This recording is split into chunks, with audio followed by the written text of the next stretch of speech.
The right to take a knee is an ode to freedom of expression. To the editor, I disagree with the opinion of Emmanuel Neri regarding the NFL dishonoring our flag. Our veterans NFL players almost made me vomit. October 10, 2017.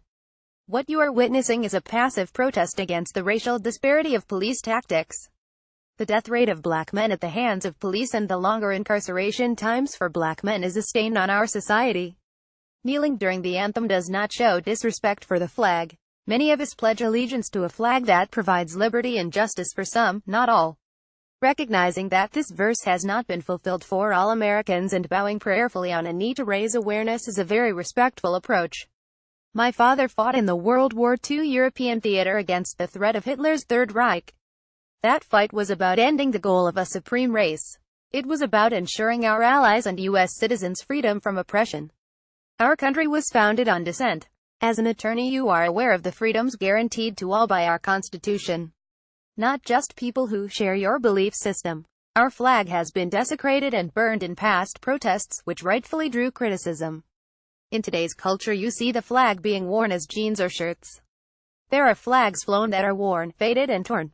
Do you consider these examples signs of disrespect to our country and your service? Our freedom of expression is one of the signatures of our country.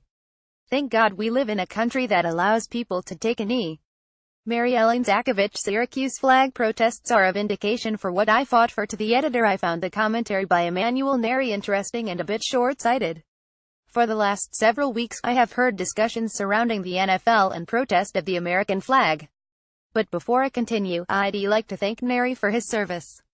I'm confident that most Americans love and cherish the flag. But the American flag has taken on different meanings in America depending upon who you are or whether or not you're in a disenfranchised group.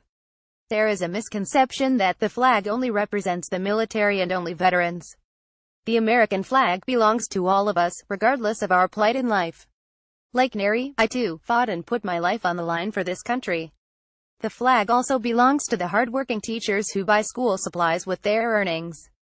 It belongs to the individuals working 2 and 3 jobs to make ends meet.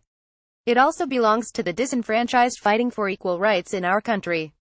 As an African-American man who spent a career in the military, my view is different than Neri's.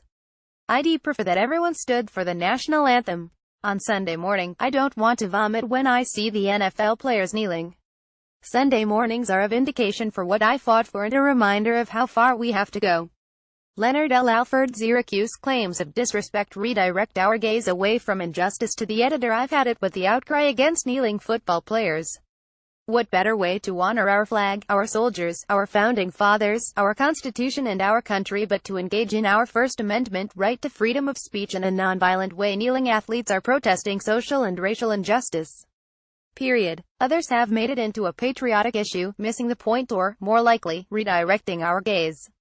Disrespecting our flag would include such behaviors as urinating on it, spitting on it, burning it, slashing it with scissors, throwing dirt on it and more.